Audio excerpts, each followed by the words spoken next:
I want to go straight to Senator Hollie Hughes, Liberal for New South Wales. She's just walked out of a very important inquiry for us. We are blessed and we are very, very grateful to her. Thank you so much, Hollie Hughes.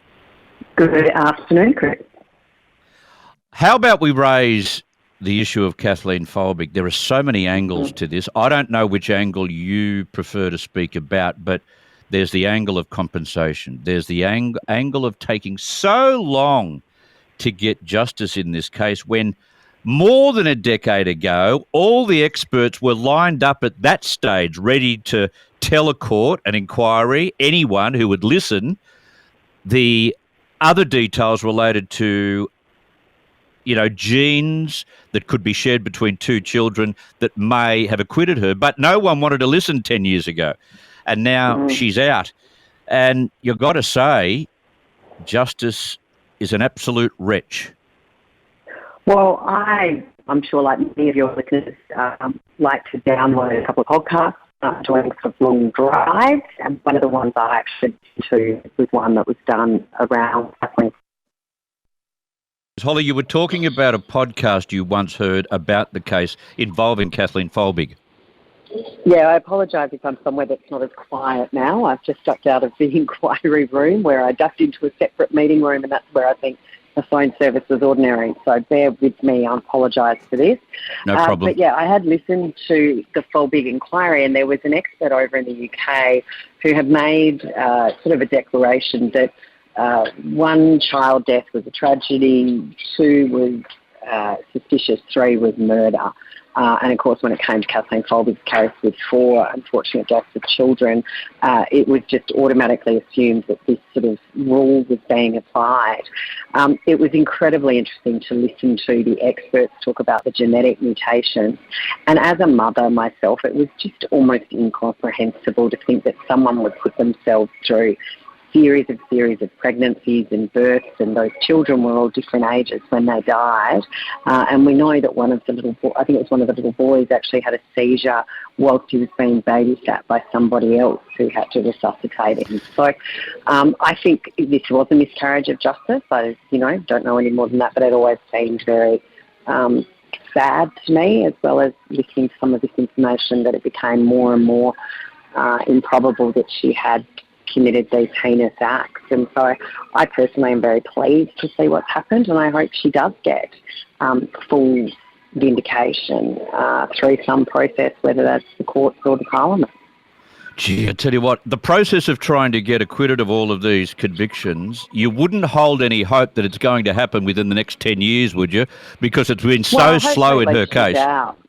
Yeah, but at least she's out of prison now, and I think, True. Hopefully she's got wonderful people around her, friends that have obviously stood by her for decades, and hopefully that they're there to help her rebuild some sort of life going forward. I think, even though she spent 20 years in prison, I would hazard a guess that she would still say the greatest tragedy in her life is the loss of her 4 children. So hopefully, she can rebuild some form of life, but it will never be with her children.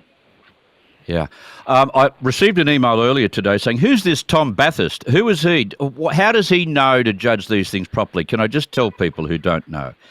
He was the former Chief Justice in New South Wales. You don't get to Chief Justice unless you have incredible intellect, incredible emotional quotient as well, EQ, and you're not one of the best in the land. I have seen this fellow speak privately outside of the court cases that I've read from him. I've seen him speak privately about various issues. I've also sat with him and interviewed him on a half-an-hour basis, face-to-face. This bloke, I think, should not be second-guessed. This particular inquiry was handled by someone who's eminently qualified to deal with the circumstances of the Kathleen Folbigg case. I just thought I'd say that because a couple of people today sent me emails about him. Now, we've just had an interest rate decision, another 25 basis points. A couple of mates of mine who have got mortgages, of course, a couple of mates of mine have just said, can you get stuck into the Reserve Bank, please? I cannot handle a single rise more.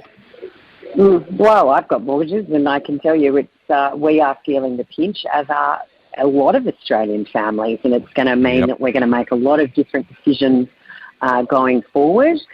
because the pressure on people, if you have been experiencing the rate rises, if you weren't on one of those fixed rates, but you haven't even fully experienced it yet, but if you have been going through the rate rises, your repayments have in some cases doubled in the last sort of 6 to 12 months, and that is extraordinary pressure for families to be under.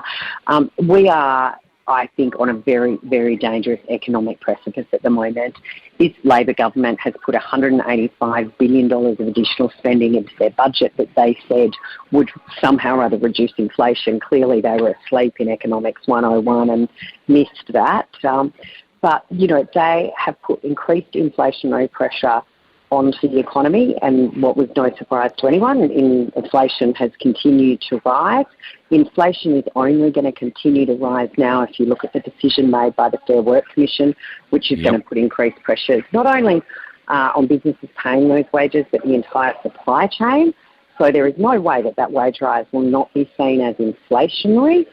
People who do tend to be at the lower end of the earning side, they tend to spend every dollar they get, which is exactly what creates the inflationary troubles as well. So we seem to be on a roundabout of increasing an inflation spiral that is being assisted by this government through the poor decisions that they're making.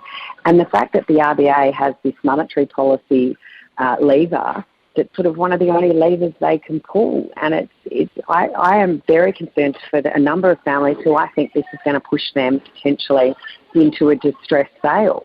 We've got a tight rental market. If we don't think people having to sell properties and people, especially investors, that's not going to put more pressure on the rental market, people are just kidding themselves. This is very, very serious, and I don't think the RBA is finished because inflation's going to continue to climb.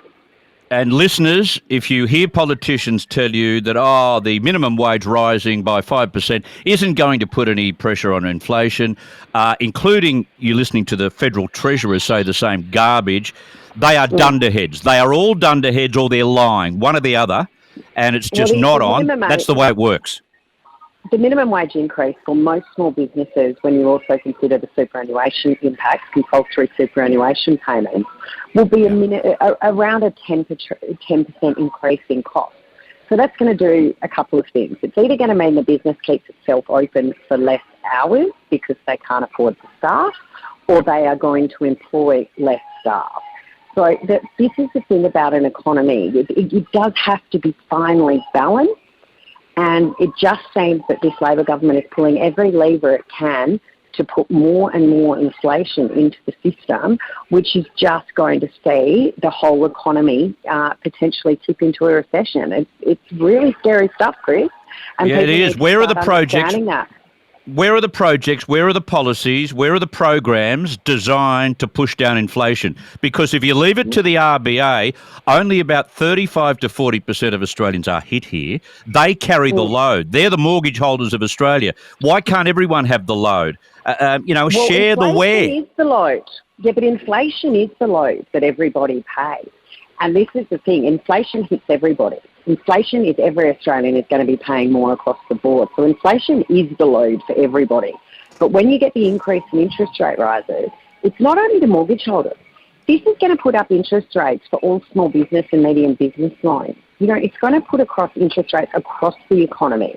So it is, it's incredibly problematic across the board at a time when people are still recovering from the pandemic and incredibly stretched. This is, I don't think we're having a serious conversation about this in the sense that this Labor government seems to have its head in the sand saying nothing to see here.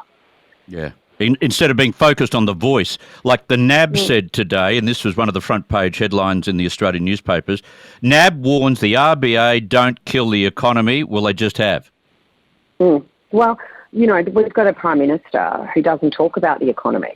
We've got a Prime Minister who the only thing he wants to talk about is the voice, changing our constitution, which is dividing the nation. Last week in Estimates, I was talking to, in the Economics Committee, asking questions, and I asked this to a number of departments about what inflation lens or what productivity lens had been put over particular programs. And I was told by one department that that would be an inappropriate use of money, yet they had several, and the way they said several informed me that there were lots of meetings with the Office of Women to put a gender lens over a policy such as the National Reconstruction Fund. So this is a government who is more interested in virtue signaling, who is more interested in woke politics of gender lenses, of the voice and changing the constitution, of making sure Treasury is more concerned that people have their, pronouns in their emails than they are with putting a productivity or an inflation lens over any of the programs that they're proposing. It is actually disgraceful, yet we see silence from most industry leaders at the moment because they're all still too busy trying to get on the good side of the government, with the media cheer squad basically saying Albanese will be here for decades. Yeah, it's sickening. It's got to the sickening stage, and he's avoided the big issues for a year. He's now got to face the big issues. We're still waiting for the projects and the policies that drive down inflation, not raise inflation. I want to ask you this question, and this is related to what we've just spoken about. Power bills. And apparently the power bill misery for your average Australian is going to last for years before there's any change. I doubt whether it'll ever go back. Well, how can it? This government wants to spend over $20 billion on a Rewiring the Nation program. This is like the NBN on steroids when they wanted to put fibre to the household. To put these renewables into our energy grid, and this is East Coast centred because West Australia has its own, but we have to completely rewire the grid. That is, farmland's going to be taken out of use because we're going to have these power poles put through. We're hearing about 22,000 solar panels a day need to be put on land somewhere, 22,000 per day if we're to reach this target they're putting in place. We need 40 wind turbines per month if we're to reach this target we're putting in place. We've got a government that will not even consider discussing nuclear, which we can actually, for simplicity's sake, close a coal-fired power station, put a small nuclear reactor exactly in the same spot and fundamentally plug it into the grid. You don't need to rewire it. But they will not even discuss it. But not only a power bill is going to keep going up, and I think you're right. I don't think, this whole idea that renewable energy is the cheapest form of energy is the biggest con job that's ever been sold. But what we're going to see, and I think, maybe this might jolt a few people back into the real world, we are running the risk of blackouts, and quite serious blackouts, particularly if we get a cold winter. Luckily, the Bureau of Meteorology is actually saying that it's not going to be a particularly nasty winter. But we do not have enough firming capacity in the network. And every coal-fired power station that comes offline is just adding to that pressure. So the reality of blackouts is going to come home to a lot of people probably sooner than they think. And perhaps then they might start to understand that over 2/3 of our power comes from coal. Coal is actually at record lows, yet our power prices are going through the roof. Why would a resource-rich nation with an abundance of very good coal ever be faced with this situation? It's because we have a left-wing government and a left-wing agenda of renewables, of demonising coal and demonising gas. Yeah, in 20 years' time, we'll look back on this period as the time that we lost the country's competitiveness. I want to take 30 seconds. We're looking at it now, Chris, but it might take 20 years for the rest of them to catch up. One last one. The allegations of rape in the House of the Parliament in Australia. This has gone on since 2019. We've got Brittany Higgins, an alleged victim. Bruce Lerman was once a rape suspect and charged with rape and faced trial. The trial ended without any result. Lerman has become this perpetual rapist, and he said that virtually himself in an exclusive interview on Channel 10 on Sunday night. We've heard so much. Channel 7 on Sunday night. We've heard so much. Channel 10 that ran the original. Yes, exactly. We've heard so much from Channel 10's Lisa Wilkinson about her support of Brittany Higgins. We even heard from the Prime Minister at the time, Scott Morrison, apologising to Brittany Higgins. And in the process of all of that, even before the court case or the trial began, $3 million was paid out to Brittany Higgins. I think, given the outcome of the inquiry that we've heard various crucial information, I think, that we need to reconsider the handing out of that $3 million, don't we? Look, on July 1, and maybe it's supposed to be careful what you wish for, on July 1 we're going to see the introduction of the, similar to the ICAC in New South Wales, the Anti-Corruption Commission, I should say. And I think there may be some scope to look at how that Anti-Corruption Commission, I should say. And I think there may be some scope to look at how that payment was handled to the Anti-Corruption Commission. We know that people go through processes. We were just talking about with Kathleen Folbigg, who spent 20 years in prison, and it will be, perhaps a decade-long journey for her to see any compensation. Yet Brittany Higgins, her money was decided in less than a day. There was the Attorney General said to Senators Cash and Reynolds, if you appear at this, we won't pay your legal fees anymore. So there is lots of smelly things that someone may want to have a look at and refer through to the National Anti-Corruption Commission to have a look at how and why that payment was authorised and that high amount so quickly. But do we have to wait for the Commission to get started and view this topic, or can't we do something right now? Well, how can we do something? It's a payment that was done straight away by the Department of Finance run by Katie Gallagher. And the Attorney General's Department, who, the Attorney General said to Ministers Cash and Reynolds, you can't play or say anything, otherwise we'll cut your legal fee support. And Katie Gallagher, who, having sat in the Senate, was a leading proponent of asking questions and accusations, really, at Senator Reynolds, yet it was her department responsible for a very quick settlement. But there was every possibility that this case wasn't going to provide enough evidence to see Bruce Lerman convicted. There was every possibility of that. They must have known that.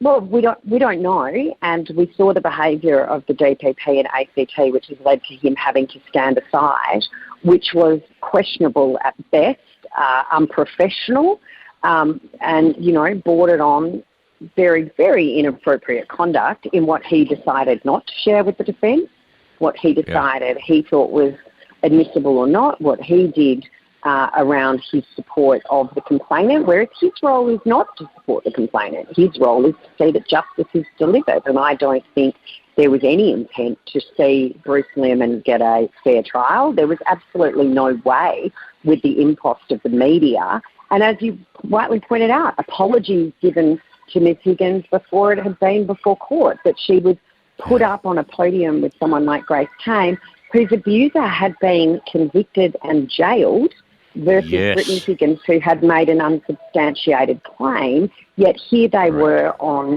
magazine covers, on podiums at the National Press Gallery, on podiums out the front of Parliament House as part of the Me Too movement.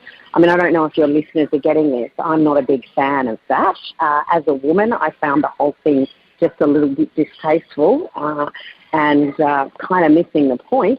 But, it was just extraordinary to see someone could make a claim and be held up as if that had already been found to be true. I think I actually watched the interview the other night, and there were two things that disturbed me.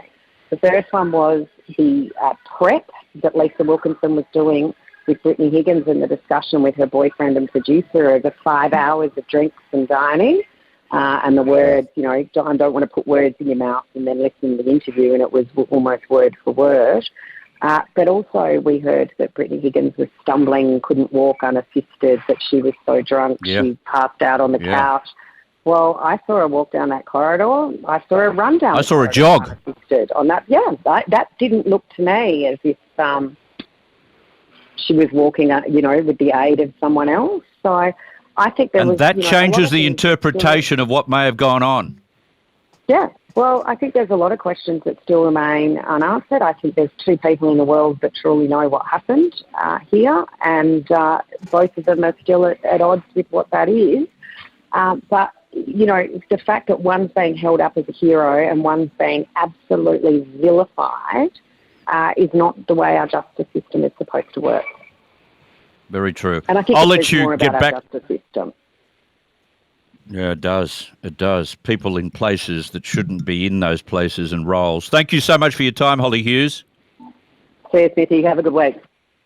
Okay, the fabulous Senator Hollie Hughes, Liberal Senator in New South Wales, and has had a lot to say there about the Brittany Higgins case, or whatever case you want to hear. I heard from some of her supporters, I wish people would stop calling it the Brittany Higgins case. Or what would you like to call it? The Bruce Lehrmann case. That's okay, but it's not okay to... Come on.